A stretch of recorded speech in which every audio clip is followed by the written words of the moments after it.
Against the Philadelphia Eagles, there's one face, the offense, that has to take the brunt of the blame. Whoops, there goes gravity. Harrison Butker is out. What do the Florida Gators need to do in order to upset the LSU Tigers? Thomas Castellanos is gone. The Locked On Podcast Network presents the Big 6 in 60.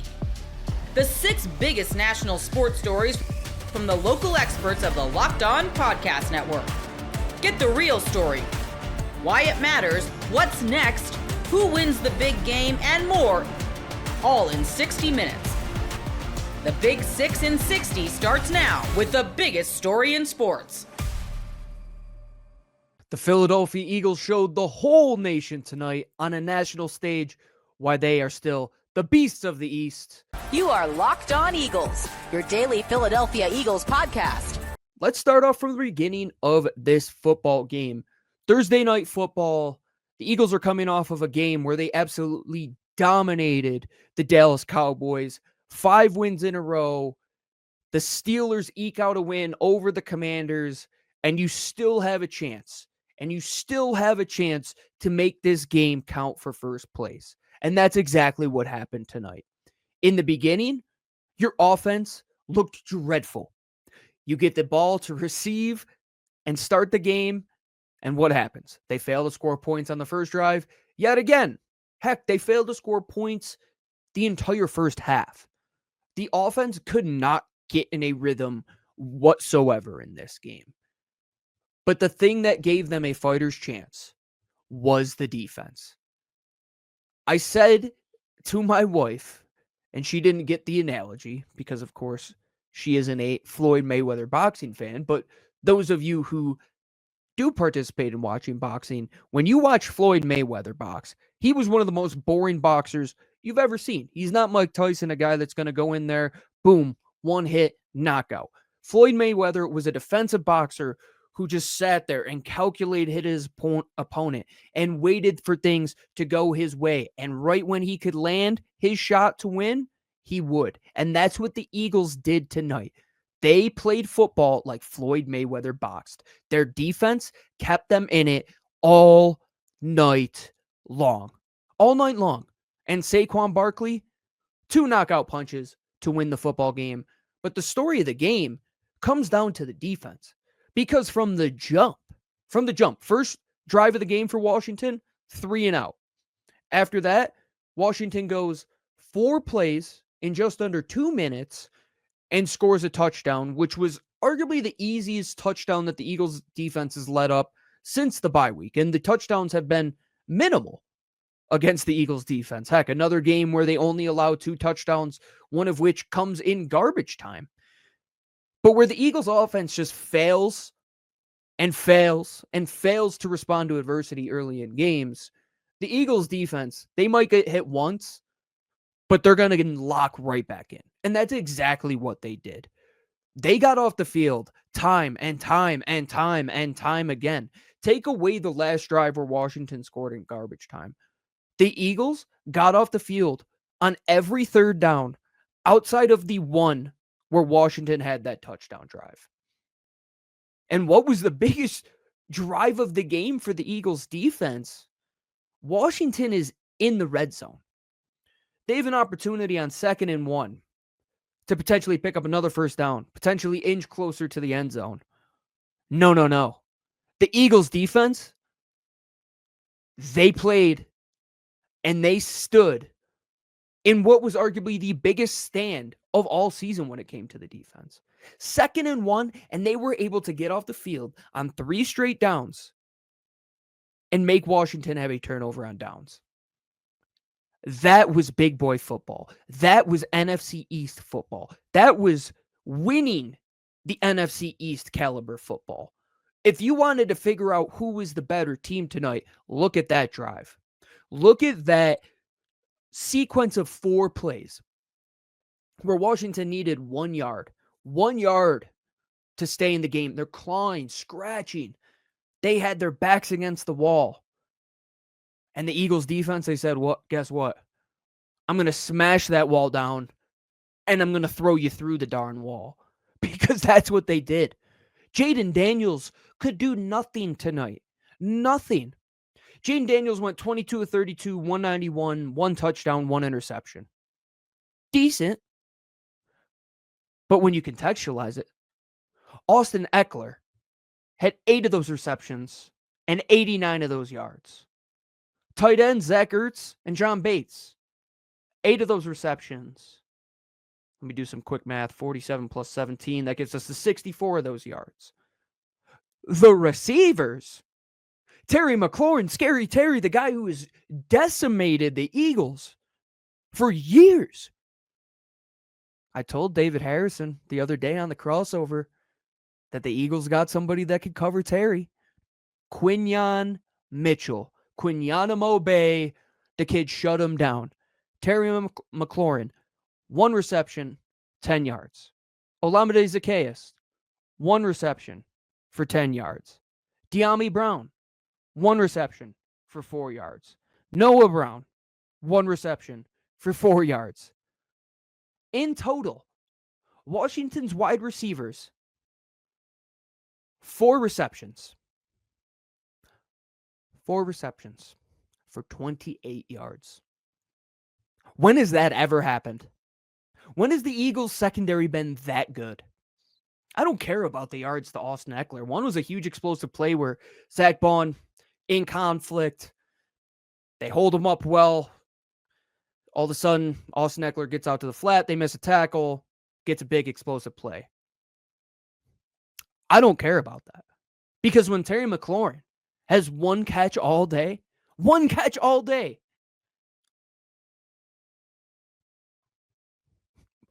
how could you ever complain about the defense? When Jaden Daniels, the far and away offensive rookie of the season, looks average. I mean, he looked average. The Eagles were making him skip balls to his players, getting the ball out way too quickly, landed those body blows. They were just playing defensive football. Reed Blankenship gets the interception at the end. The sack started to come about. Josh Sweat gets one.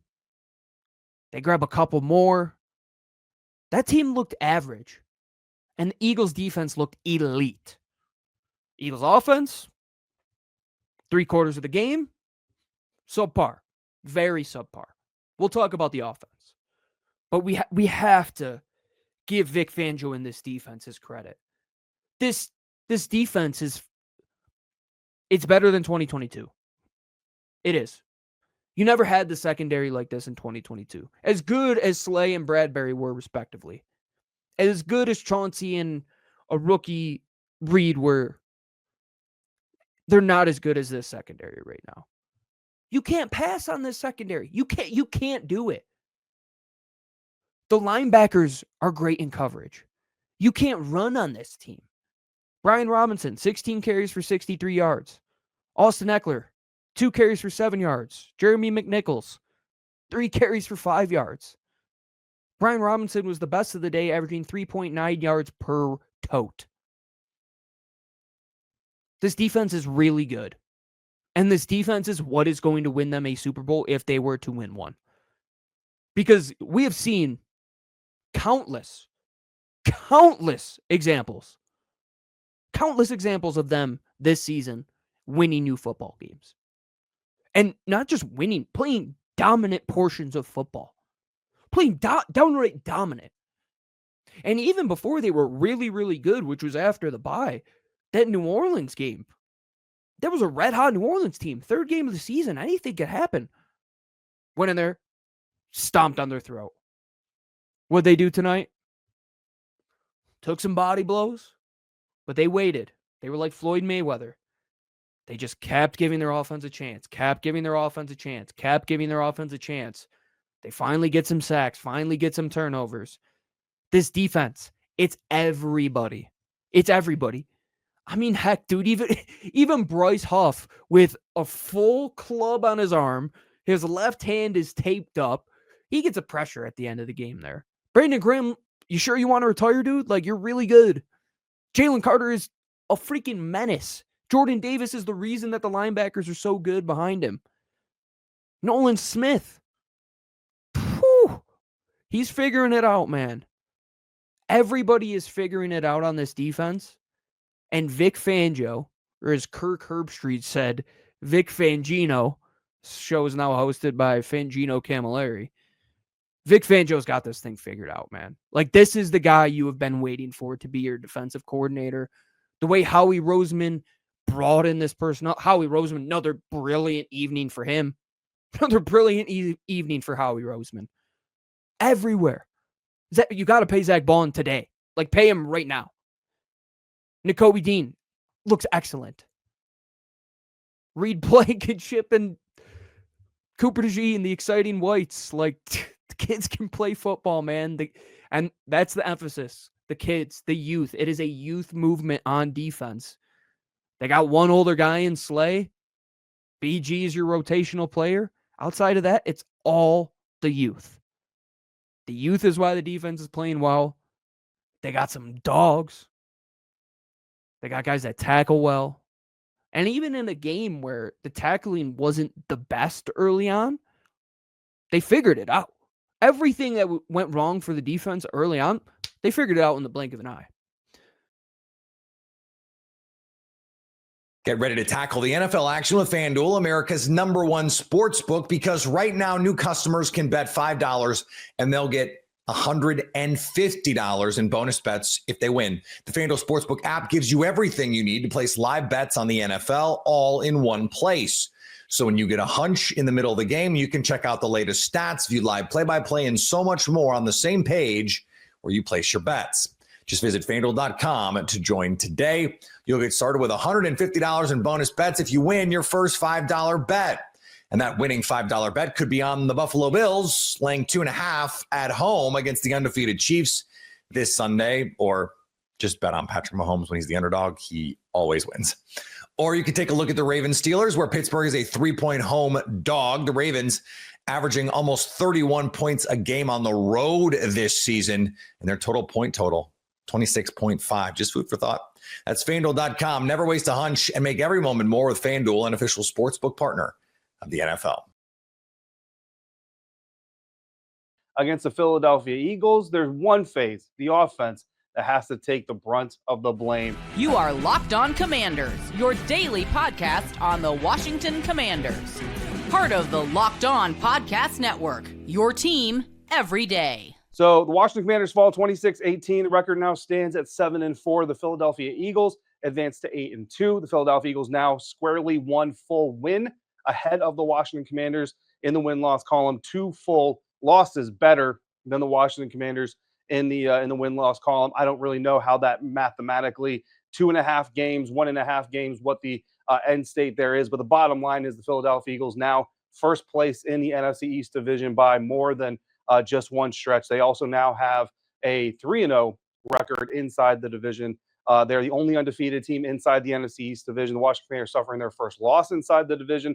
Of course, they'll have the opportunity to get that back next week against the Dallas Cowboys. But before we get to all that, we've got to cover what happened in this game. And honestly, at the end of the day, guys, it is just very, very plain to me and to everybody that I'm talked to who's here in the game on Thursday night that this is about the offense. And this is 2 weeks in a row now. This isn't the first time we've seen this Washington Commanders offense get stifled, get frustrated. It happens, and every team goes through it at some point in time.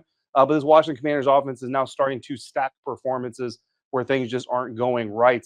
And very clearly there is something going wrong with the offense. Now, what is it? There are certainly several layers to what could possibly be plaguing this Washington Commanders offense. And one of those things could be obviously Cliff Kingsbury. And if you've watched our interview with Alex Clancy of Locked On Cardinals when Cliff Kingsbury was hired by the team, if you've seen Gino Camilleri talking on our NFC squad episodes, there is a tendency here, or a reported tendency here. I would say reported tendency because I haven't taken the time to dive deeper into the history of Cliff Kingsbury as far as these claims of his second half of the NFL season offense is kind of bottoming out compared to the first half. But there's enough people telling me that this is kind of a trend with Cliff Kingsbury back in his days with the Arizona Cardinals. So it's something that now we have more reason to dive deeper into and dig into. So certainly with the extra time that we have between now and the next time the Washington Commanders come back to work to get ready for another game, we'll certainly dive into that a little bit more. So the question there is going to be, is this Cliff Kingsbury history really coming back to start to bite the Washington Commanders in the butt? And if so, what can be done about it? So that's something that we'll talk about as well. But also, there looks to be like there's something wrong with Jaden Daniels. And I don't want to get too hyperbolic here, and I don't want to become a disaster artist and all this stuff and be like, oh, it was all fool's gold and all these Rookie of the Week awards didn't mean anything and everything else. The bottom line is Jaden Daniels still obviously is a very, very talented young quarterback. And I don't know if it's the rib injury. I don't know if it's the desire to kind of come out here and do big things. I don't know if it's maybe now the big moments are starting to enter his psyche a little bit more than they did in the past, right? We've talked about this poise and this ability to kind of shun out the big matchup, the Jaden versus Lamar, the Jaden versus Caleb, the Commanders versus Steelers, 2 7-win teams, and now the Eagles versus the Commanders, 2 7-win teams again in back-to-back weeks, big divisional primetime matchup, all that stuff, right? Because we saw this rookie turn that off when it was Monday night in Cincinnati. We saw him, for the most part, turn that off when it was Jaden versus Lamar, and even when it was Jaden versus Kyler, and the return to Arizona for Cliff Kingsbury, and even for him at Arizona State University, and all that stuff. We saw those moments not be too big for Jaden Daniels. So I think we kind of got into this mode of that's just kind of what it is. Maybe this is a sign of maybe some of that kind of happening. The season is long. You know what I mean? The longer it goes, the easier it is for that kind of stuff to start to kind of creep in a little bit. There's also the potential of the rib injury, right? Is the rib injury causing these issues for Jaden Daniels? Is there a possibility that getting hit the way that he has gotten hit and getting kind of punished the way he's gotten punished is kind of keeping him from wanting to run the ball as much, and that determination to maybe not run the ball as much is now leading to him also holding the ball longer, because he is definitely holding the ball longer. I got a couple comments from some insiders during the game talking about how it looks like Jaden Daniels is operating slower, and I definitely agree with that. What that motivation is, that's really the question for the coaching staff to try to answer. And if you can answer that question as a coaching staff, you're going to hopefully get him back on track, because what we were seeing before was, drop back, hitch, decision. You didn't usually see a third, fourth, fifth hitch out of Jaden Daniels before you got a decision. And now, especially these last couple of weeks, you're seeing multiple hitches, 3, 4, 5 hitches before you're seeing decisions being made by Jaden Daniels. And a lot of times, by the time he decides to get out of the pocket and use his athleticism, a lot of times it's too late and that pressure is bearing down on him. Speaking of pressure, the offensive line these last 2 weeks has certainly looked a lot more susceptible, and it's not the first time they've seen very effective pass rushes, right? They saw the New York Giants a couple times before this. They saw the Cleveland Browns and Myles Garrett, before that, and that Cleveland Browns defense, certainly, they lost to Darius Smith and all kinds of other stuff, but certainly at the time they played them, we're playing at a very high level. So it's not like this is the first time we're seeing this offensive line really stack up against a really good defense. It's just now starting to really get pressure and penetration. And so that led to some issues with trying to operate screens, trying to end up draws, trying to end up delayed runs, and all those things. So now the question, Andrew Wiley obviously was dealing with the shoulder going back to last week. Brandon Coleman, is now in his second or third full game, having to play the full reps with Cornelius Lucas out with the ankle injury. Tyler Biotis has had the thumb issue, left with an ankle issue. Like, everybody's just kind of banged up.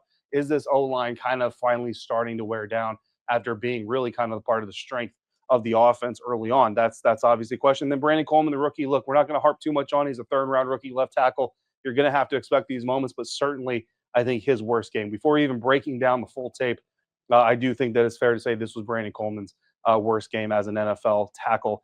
Terry McLaurin, no catches until the fourth quarter. We said it with Eric Bieniemy. We said it with Scott Turner. We're going to say it with Cliff Kingsbury and with Jaden Daniels, Sam Howell, Carson Wentz, Taylor Heineke. That cannot happen. You cannot have your number one wide receiver. I don't care what his name is. I don't care if it's A.J. Brown, Terry McLaurin, CeeDee Lamb, Malik Neighbors, whoever your number one receiver is on your roster, that dude cannot go to the fourth quarter without a catch. That dude can't go to the third quarter without a target. It's absolutely ridiculous, Terry McLaurin not getting targets in the early half. So there is a lot to work on this. And let's even talk about the running game, right? Brian Robinson comes back, and certainly I think you kind of felt a little bit of a better run attack, right, overall. But he averages 3.9 yards per carry tonight, 16 carries, 63 yards, did have a touchdown, did have an 18-yard run. Austin Eckler, 2 carries for 7 yards, 3.5 yards per carry. Jeremy McNichols, 3 carries, 5 yards, 1.7 yards per carry. Look, I'm a big Jeremy McNichols guy. Chris Rodriguez Jr. was inactive this game. I think it's time to start considering Chris Rodriguez for a little bit more of an opportunity, not increased role per se, but maybe those 3 carries that are going to Jeremy McNichols. There was a couple of them that were up the gut. I think one was on a delayed run. Like, that's Chris Rodriguez Jr.'s wheelhouse, not Jeremy McNichols. We talked about that earlier in the week before the game. Whoops, there goes gravity. Harrison Butker is out. From the land of the free and the home of the Chiefs, this is the Locked On Chiefs podcast. Harrison Butker goes to IR. It is a meniscus issue. I haven't seen whether it's a total tear or a partial, but this is something that requires a surgical intervention, and he is going to be out at least 3 weeks. I think they will. Did they already designate him IR? Because it could be a little bit longer. Well, yeah, he's on IR, so he's out at least 4 weeks. You have four. He's out at least 4 games, so he will not be back until after the Chargers game. So at this point, it's a question whether or not he'll even be kicking until late December. If I'm Kansas City, I'm probably leaving him on IR and bringing him back to practice and letting him, take a couple of weeks of just kicking, and you roll the dice with the guy you got. So right now, that guy is Spencer Schrader. They signed him off the Jets practice squad. Harrison Butker is on IR, so they still only have 52 players on the active roster. I would imagine that stays the same for this game. I don't think that's going to change. I think that they'll stick at 52, and they'll make a move next week with Pacheco and Amenihu if one of them comes back for that Panthers game. But for right now, they're without Harrison Butker. They're without probably the best kicker that's in the NFL this season. He has been fantastic for Kansas City. He's been fantastic for him for years. The reality, though, is that, yes, you're going to miss him in this game, and it sucks, especially in Buffalo where he's had success kicking in swirling winds and bad conditions. I don't think that's going to be a huge issue this week, but it could play a little bit of an issue with a kicker that has a career field goal percentage in college of less than 70%. Definitely not what you want. No, and I have to wonder, not what I want. No. Yeah, no. And I have to wonder, does this change how their offense plays when they get into field goal range? Does this change who does kickoffs? Because maybe they decide, okay, well, we're going to have Justin Reed do a couple of kickoffs, which actually could end up changing also who is playing safety, because maybe you're going to give Justin Reed a couple more snaps off and you're going to see Jaden Hicks a little bit more because of kickoffs. We'll have to see how that goes. It's funny how the discussion about a kicker affects the defense on this team. The offense is the one that, for me, this is the spotlight turning. I have this as a tight game. You guys are going to get our predictions at the end of the show. Don't worry about that. If you want Matt Derrick's, go back 2 days onto Wednesday's show where he laid it out what he thought. This definitely changes things for me. It's still a very, very tight game, but it's not going to be as high scoring, I don't think, because I do feel that this game flow really lent itself to a couple of field goals, getting the point totals up, maybe making the difference in the ball game. Now that all goes out the window. Now it's Patrick, Kareem, offensive line, you all got to perform. There is no heyday because a guy who made 70% of his kicks in college, I'm not putting out there at 54 yards with the game on the line. I don't care how mentally tough he is or you know him or whatever. I'm not doing it. I'm putting the ball in Mahomes' hands, and I'm not letting go of it. They got to pull through on offense. They absolutely have to. And, I mean, that's a huge key going in this game. How is that going to play out? You look at just – they were a 2-point dog in this game. In line may have shifted since I last saw that, but they were about a 2-point underdog in this game.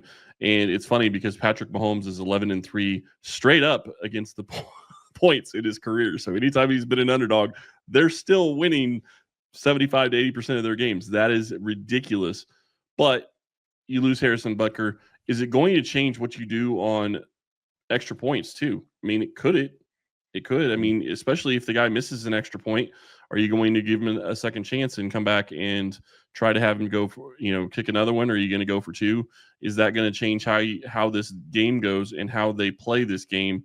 There's just so much this could affect. Obviously, you don't want to have this type of situation happen right before the Bills game. If you look past this game for just a half second, it's Panthers, Raiders, Chargers.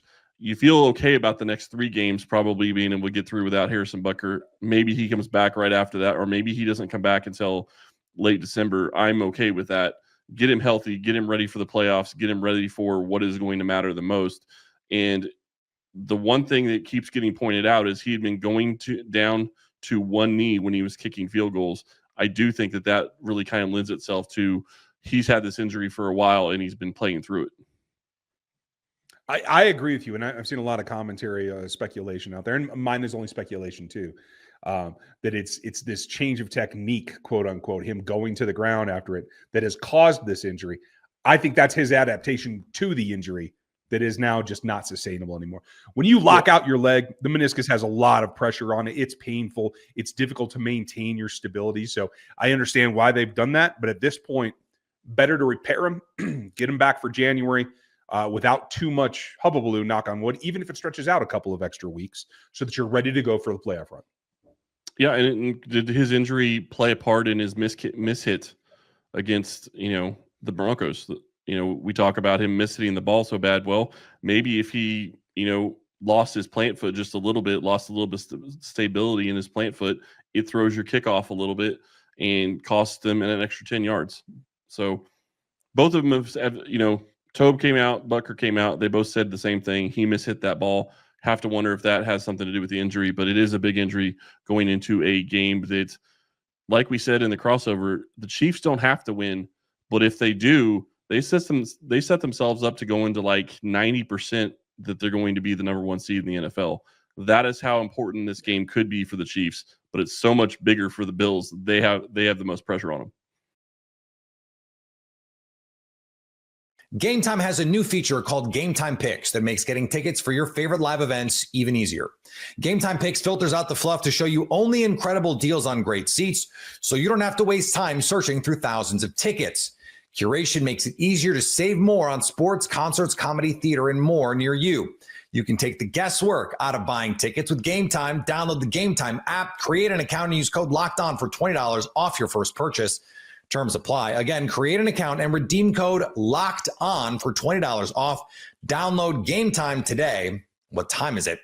Game time. You are Locked On Bulldogs, your daily podcast on the Georgia Bulldogs. Part of the Locked On Podcast Network, your team every day.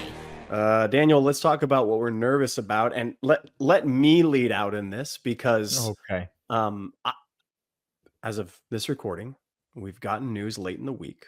A nice little news dump on a nice little news dump on a Thursday. Kept it close to the vest all week long that ETN not going to play.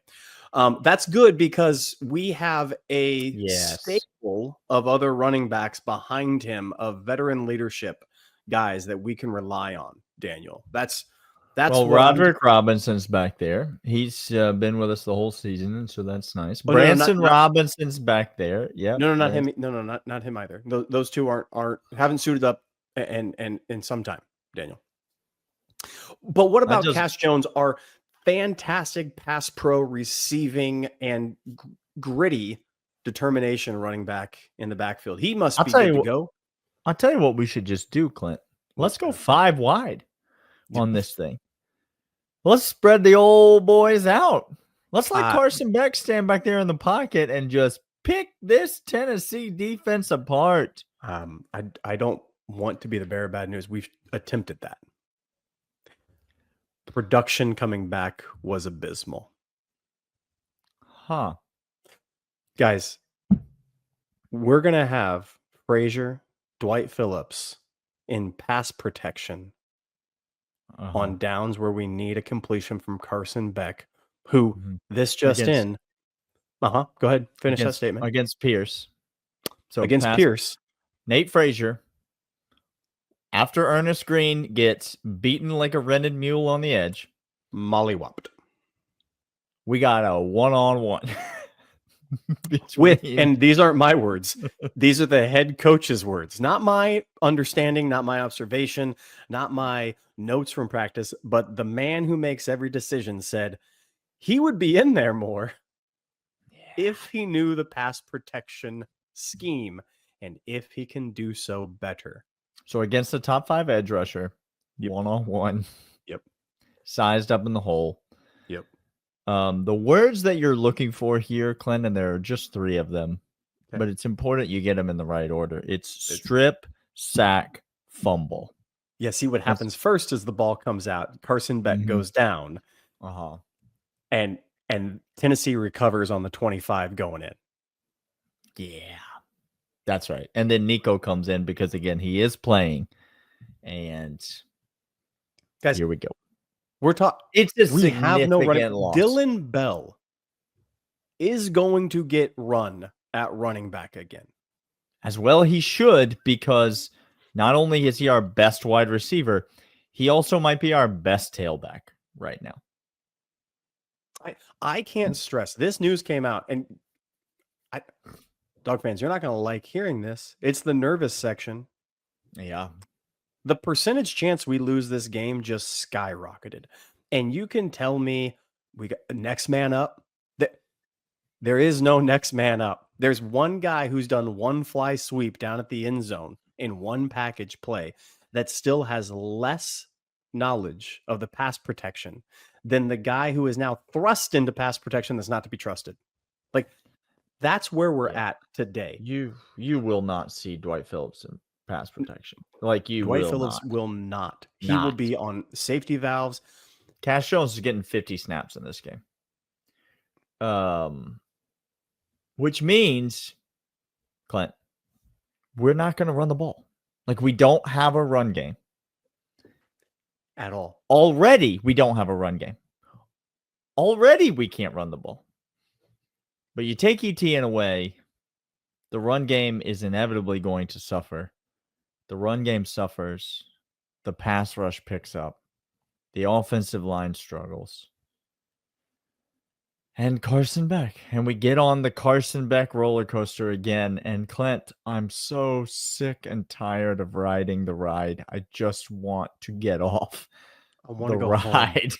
I want to quit the gym. I don't like it anymore here. Yeah, it's not a pleasant thought. Can I just say, because it is the nervous section, Clint. Yeah, it is. It was supposed to be this like really epic freshman tailback class, wasn't it? Yeah, no, it. Mm-hmm.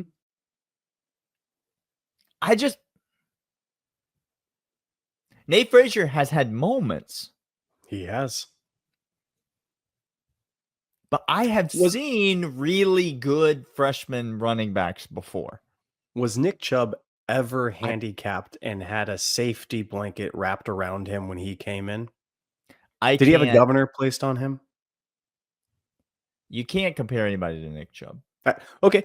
Did Sony have any regulator placed on him? Did DeAndre Swift? See, that's the problem. Is I've seen elite freshman running backs before, and if we had one, he'd be getting a lot of run this year, and he'd be putting up a lot of numbers.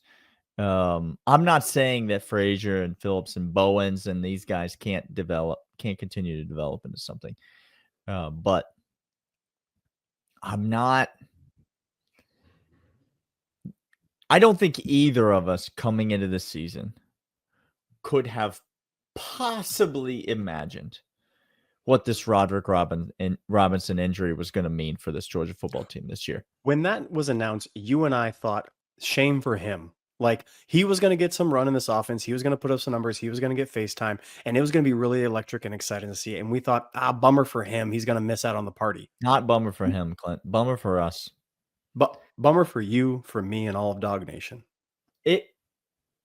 What a monumental preseason injury that turned out to be, losing him. Branson obviously wasn't 100% and then re-injures, in the Mississippi State game, and he's not going to be back. And so if Georgia can't run the ball against Tennessee, I don't want to agree with you. I still have a hard time imagining Georgia losing this game, to be honest with you, because it's at home. The odds skyrocket. Yeah. But I cannot disagree with you that it is a much greater chance that we lose this game now that Etienne's out, because I have zero confidence Over under 80 total yards rushing for the team, Clint, in Athens on Saturday. Under. Guys, this is where we are with this Georgia football team. It's not great. I will say that. I will say this. I think Georgia wants to run the ball. Yes, they do. I think Georgia will have Cash Jones in on every critical pass pro moment, right? Like by the way, a little banged up Cash Jones. Just so we're fully aware. But he'll be in there. He'll be in there, but not 100%. I'll take Cash Jones with one leg and half an arm over Nate Frazier and Dwight Phillips trying to pass. Have we thought about Dan Jackson getting him on pass pro back there? Have we thought about? I've seen him lay a block. I've seen him throw a block. Say less. Travis Hunter, step aside. There's another two-way player in college football named Thunder Dan Jackson. Okay. Put the t-shirts up. I will say this. We're going to have Cash in on major pass pro situations, right? Yes. 100%. So if all Frazier and Phillips have to do is run the ball. Just run. I don't hate him to run the ball. I'm overreacting probably when I say Georgia's not going to be able to run the ball. I think it's going to be telegraphed when Georgia's trying to run the ball. They certainly lost. They lost their best rusher. Yes. But I mean, those two guys can run the football. Like they will be able to make yards. Yeah, they're very athletic. Can they hold on to the football? Can they whatever? But like I'm preparing my cheeks for the salty tears that will be flowing down them, Daniel. We lose a fumble again. Guys, this game percentage chance has changed. The points have changed. Everything. Yep. There's the trusty bucket. Guys, that ETN news was the gut punch it was the exclamation gut punch of watching us at Ole Miss get dismantled, the offensive line get absolutely manhandled. Because you're right, Daniel. When they're in, it's telegraphed run or play action or screen or get them off in the flats or something else. Yeah. And if that's the case, our offensive line has been able to, in the past, said, man up, beat the man in front of you and just maul them in road grade. That's what we've been able to do before when Zamir White has been our running back and it's been telegraphed what the play is. We don't have that ability. We had that ability then to get 3.5, 4 yards. We don't even know what five guys are going to run out there and play on the offensive line. You name the best 5 offensive linemen for Georgia. I'll wait. Oh, I'm sorry. How about the best 3? Name one. Just name. How about one? We've gone from 5 starters to 1 competent. Guys, it's nerve-wracking. It's not good. Get ready to tackle the NFL action with FanDuel, America's #1 sportsbook, because right now new customers can bet $5 and they'll get $150 in bonus bets if they win. The FanDuel Sportsbook app gives you everything you need to place live bets on the NFL all in one place. So when you get a hunch in the middle of the game, you can check out the latest stats, view live play-by-play, and so much more on the same page where you place your bets. Just visit FanDuel.com to join today. You'll get started with $150 in bonus bets if you win your first $5 bet. And that winning $5 bet could be on the Buffalo Bills, laying 2.5 at home against the undefeated Chiefs this Sunday, or just bet on Patrick Mahomes when he's the underdog. He always wins. Or you could take a look at the Ravens Steelers, where Pittsburgh is a 3-point home dog. The Ravens averaging almost 31 points a game on the road this season, and their total point total, 26.5. Just food for thought. That's FanDuel.com. Never waste a hunch and make every moment more with FanDuel, an official sportsbook partner of the NFL. What do the Florida Gators need to do in order to upset the LSU Tigers tomorrow? You are Locked On Gators, your daily podcast on the Florida Gators.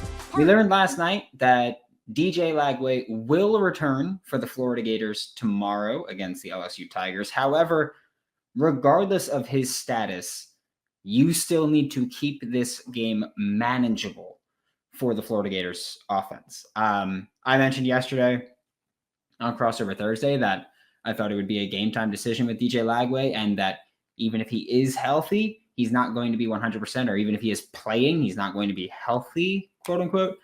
That still remains. DJ Lagway 2 weeks ago was carted off the field, does have a hamstring injury that he's going to play through, or at least as he's recovered, as he currently is going to play through. He's not going to be 100% for a while, I believe.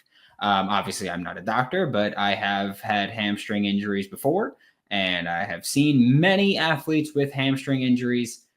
They tend to linger. So when I look at what this offense will look like with DJ Lagway at the helm, and he is expected to start, and I'm assuming play all the snaps that he possibly can, I look at this offense needs to stay on target and stay manageable. The Florida Gators have one of the best early down success rates in college football, but one of the worst late down success rates. LSU is one of the worst late down defenses in the country right now.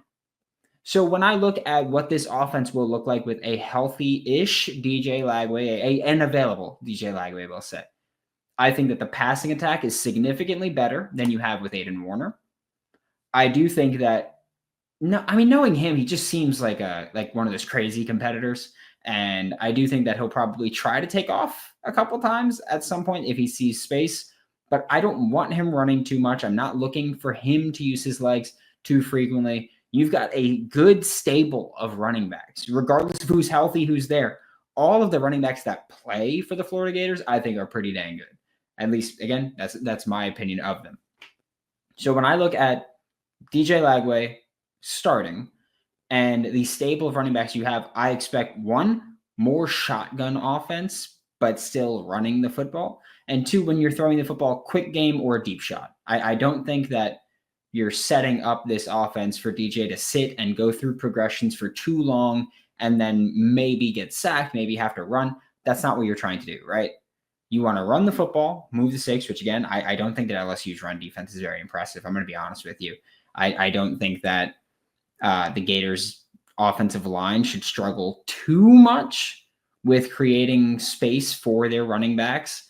And I do think that when you look at this offense, like I've said, early down success rate, really good. Just picking up a few yards to make things manageable, keep things on schedule. You need to just run the football a bit. You can have your deep shots if you want there. I think that if you 3rd and 4, that's what I'll say. 3rd and 4. That's what I've decided just now while recording. 3rd and 4 is the mark that I'm looking for. Florida right now, by the way, on average, gets put into 3rd and 7. That's not a good spot to be in if you are Florida. Obviously, it's a rough spot to kind of look at things and say, all right, well, we've got to get 7 yards with an inconsistent passing attack. This passing attack is explosive, and DJ Lagway really helps you there. I mean, Florida right now, I don't know if people know this, but 75th percentile in explosive pass play. Almost 11% of their passes are explosive passing plays. They throw bombs, right? The issue is that when they're not doing that, they're incredibly inconsistent. Keep things in 3rd and 4, or keep things to 3rd and 4, and then I think you can look at your offense and you can say, okay, we can either run the football, and as long as we get to 4th and 2 or shorter, we're going to go for it on 4th down. Or you could say, hey, 3rd and 4, we're going to take a shot, and then we'll either punt or run, depending on where we are in the field and what the score is and how much time's left, depending on the situation itself. But 3rd and 4 is, I think, the number that you have to keep yourself in if you're the Florida Gators. Because the reason that you have such a low success rate on 3rd or 4th down, it's late down success. So the reason you have such a low success rate on late downs is simply because you tend to put yourself into bad situations. You tend to go, oh, well, we're throwing, like with the Texas game last week. They'd go PA shot on first down, and then you're into 2nd and 10. And even if you gain a few yards, it's really tough to convert at that point. Just again, statistics tell you if you get into 2nd and 10, the likelihood of you punting following that or not scoring a touchdown following that increase significantly. Stay out of 2nd and 10, get to 3rd and 4, And I think that we're looking at an offense that can be aggressive, but smart. Again, if you want to run the ball on 3rd and 4, pick up a couple yards, get closer to a first down, go for it, whatever it may be, you can do that. You can be aggressive and smart here. And that's what you can do, especially with DJ Lagway. I'm curious to know what it's going to look like if you're going to see RPO and just hope that he just uses his arm really quickly to get a ball to the flat or get a ball on a slant, whatever it may be. But I don't think that you can go into this game saying, hey, we're going to go play action out of pistol. I don't think that's the right strategy or the right approach. Having a guy with a hamstring injury, again, he's playing. That does not mean he's fully healthy at all. And I would be stunned if he was. But a guy with a hamstring injury should not be coming out in pistol, turning around for the play action fake, and then needing to turn around again. It's just really tough. And it's things like that that make things difficult, which is why I expect shotgun. I do think that shotgun helps you more when you're talking about RPOs and just the option, which you won't see much of with DJ Lagway this week. But I do think that shotgun helps you more. Shotgun's the way to go out of this offense for at least this week. I'm not saying you have to stick to that forever or live in that, but it helps you a lot. And then it also helps you when you're throwing the football just straight up, whether it's a play action pass or just drop back passing. It helps to be working out of the gun and have a little bit more time and a little bit more distance, especially when we can assume, hey, DJ Lagway not going to be as good at escaping pressure as he usually is. DJ Lagway not going to be as good at picking up first downs or any yards with his legs as he usually is. This is about putting the offense in position to succeed. DJ Lagway puts you in position to succeed. Absolutely. He keeps your offense from being too one-dimensional, but play calling needs to put these guys in a position to succeed as well. And DJ Lagway gives you the best chance. He gives you the most versatility, even when he's injured. Like an injured DJ Lagway is better than what you would get with Aiden Moore, okay? And again, even until, I don't know. I'm looking at this and I say, we talked about it yesterday with Matt Moscona. LSU's run defense has taken significant hits when they face a mobile quarterback. If I'm LSU, anytime DJ Lagway looks like he's running a read, I'm going after the running back and daring DJ to run. And I'm going to see if he's willing to do it. And if he's not willing to do it, we're going to pin our ears back at the running back. So I would watch that. If they run an option, I'm very interested to see if LSU essentially goes, go ahead, DJ, run. We want to see how your leg looks. I don't think he'll be sliding much, probably diving forward more so than anything else. But with LSU's run defense, you should be able to pick up some pretty consistent yardage on the ground. Get yourself into third and manageable. That's the key for me here offensively. That's the only key I have for you offensively. Keep things manageable, and you can win this game. I feel way better. Like I said yesterday on the crossover, I was like, look, I don't know if DJ's playing. I think it's going to be a legit game time decision. That's what I said yesterday. And I said, if that's the case, I think that LSU covers this handedly. Having DJ Lagway makes you so much more likely to be able to pull off this upset. It makes it so much more likely that you're even capable of pulling off this upset. So for the Florida Gators to have DJ Lagway back is huge. He makes those 3rd and 4s that much better. With Aiden Warner or with DJ Lagway, I would say 3rd and 4 is the number. You can either run the ball and get into 4th and short or convert right there. Go for it on 4th. With Lagway, now 3rd and 4, you have an entire playbook right at your disposal. DJ Lagway makes you considerably better, makes you significantly better, and gives you so much better of a chance to win this football game. Game Time has a new feature called Game Time Picks that makes getting tickets for your favorite live events even easier. Game Time Picks filters out the fluff to show you only incredible deals on great seats, so you don't have to waste time searching through thousands of tickets. Curation makes it easier to save more on sports, concerts, comedy, theater, and more near you. You can take the guesswork out of buying tickets with Game Time. Download the Game Time app, create an account, and use code LOCKEDON for $20 off your first purchase. Terms apply. Again, create an account and redeem code LOCKED ON for $20 off. Download Game Time today. What time is it? Game time. Thomas Castellanos is gone. You are Locked On Boston College, your daily podcast on the Boston College Eagles, Part of the Locked On Podcast Network. Your team every day. It's been another busy day.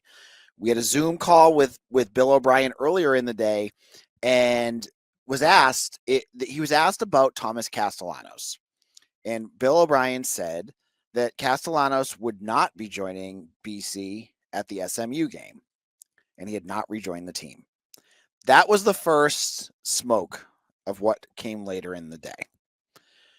Around 2:00, Pete Nankos of On3 reported, and Kevin Stone, credit to him, backed it. I still have not gotten confirmation yet on this, that Thomas Castellanos is in the transfer portal.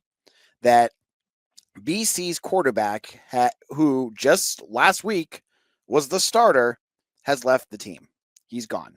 He took his bags and he packed up and left. First of all, this is not making Thomas Castellanos look very good. He had a bit of adversity. He got benched. I mean, he went 2 for 7 against Syracuse with an interception and like -10 rushing yards. He gets benched. They decide to go elsewhere, and he can't hold on 3. I mean, you don't even need to go to the bowl game, but just make it to the end of the year. He can't do that. That does not make him look good at all. And I'm not into bashing kids, but as Bill O'Brien has said multiple times, this is a team. And yeah, your individual goals have just been smushed. And Bill gave you an opportunity to chill on it, get yourself back together, and figure things out. And your only reaction is to enter the transfer portal. That does not make him look good. I'm going to say that right now. I thought the way BC handled this was great. I thought the way that Bill gave him that opportunity was good. Because I get that part. I get Thomas is an emotional guy. We've seen it in multiple different games where he has, big emotional moments where things happen. But, you'd hope after 2-3 days of just your time, figure things out, you'd be able to get things together. And he wasn't able to do that. He instead chose just to leave the team. That's quitting. He's 20 years old, and I get it for that, but he's also paid. You followed him on Instagram. He's got a nice car. He's eating steak dinners all the time. It's a little different than any other kid. So I'm not going to completely bash him because he is a kid, but he's not like a college kid that from 15 years ago that wasn't getting an NIL bag to go along with it. This was a tough situation. He did not handle it well. And so this ends Thomas Castellanos' run at Boston College. I talked a little bit about it on yesterday's show. I looked at what, he came in. Remember when he came in 2023, and Jeff Hafley brought him in, and I thought, oh, this is a gadget play guy. This is a guy that, they're bringing in to, maybe a few snaps here and there. And he goes out and he beats out Emmett Morehead in 2 months during the summer. He has the season that he does. And I see folks ripping on him for it. I mean, he won BC games. I think the running attack helped. Yes, he could not throw very well, but I thought that, what he did got them to a bowl game. He won the bowl game against SMU last year. Basically, his offense was it. And so he goes through that, and you're feeling like things are okay. Jeff Hafley leaves, and I believe he made a tweet about him staying. He stays. Bill O'Brien comes in, and the first thing he says is he's going to help Thomas Castellanos be a better quarterback, be a better passer. And we heard about that all summer long, and how much he worked. He was there at 6:30 in the morning. He was working with John DiBiaso and Will Long, and he was a student of the game, and that Bill O'Brien said it was a complete 180 at one point, and he was one of the most improved players on the team. On one sense, that might be right. I mean, he was not making the stupid passes that he made last year. He learned how to do that. But what we ended up seeing with Thomas Castellanos was a shell of what we saw last year. And because they made him a quarterback that was a pocket quarterback, all the explosiveness that we saw from Thomas Castellanos in 2023 was mostly gone. he had, the game against Florida State where he ran a little bit. He had a few big runs. I know he tried really hard against Michigan State and ended up getting hurt. But he does all of that, and he starts to fall apart. Like his confidence, you can see it when you watch some of these games, especially in his legs. His legs, I think, were the biggest confidence loss for him. He started to, like, it was almost like and I don't even know how to explain it, but like if you watch it, you saw it. Like he'd run up to where the hole would be and kind of just shimmer a little bit and then get tackled. He never, like last year, he would just kind of like boom, boom through it, and that would be it. But he kind of lost that, and I think that a lot of that was based on the scheme that he's been taught, and it took him a while. So the things that made him special were gone. The things that made him a unique quarterback were gone. And so we watched him make, some bad plays, and like his passing, I think it was the second half of the Louisville game was bad, like real bad. And it just continued into Syracuse, where BC's running attack was doing everything possible to keep themselves in that game, and he just could not keep it going. And so they benched him. And you know what? It's a team game. Grayson James gave them the best chance to win that game. Bill O'Brien did the right thing. And Thomas Castellanos took it poorly. I'm disappointed. This is how it ends. Some people know things more, about him and things that are going on or whatever. I don't know anything about his situation. I just know he was fun to watch. Some of those games last year, he was fun to watch. And when he had things going, it was that, right? Remember when the path happened and BC was just winning? I think they were rip off like 5 or 6 straight wins. He was the talk of college football at times. People could not get over what kind of explosive quarterback he was. And is it gimmicky? I don't know if it's gimmicky, because college football, there's all sorts of weird offenses you can do, and you can have a quarterback that can do that kind of stuff. Is it going to translate to the NFL? No, he's never going to be an NFL quarterback. But this ends it for him. And I see a lot of disappointment and anger from BC fans. And I hope the anger is more towards the quitting part. That's the part that I find irking. That with 3 games left, you could not get over your own disappointment to just root on your teammates. Grayson James, I was at many practices. He's out there constantly cheering on Thomas Castellanos. And at the games, too. You watch it, he's doing that. Now he gets his turn and you skulk. I don't think that's a good look. I don't think it's a good look at all.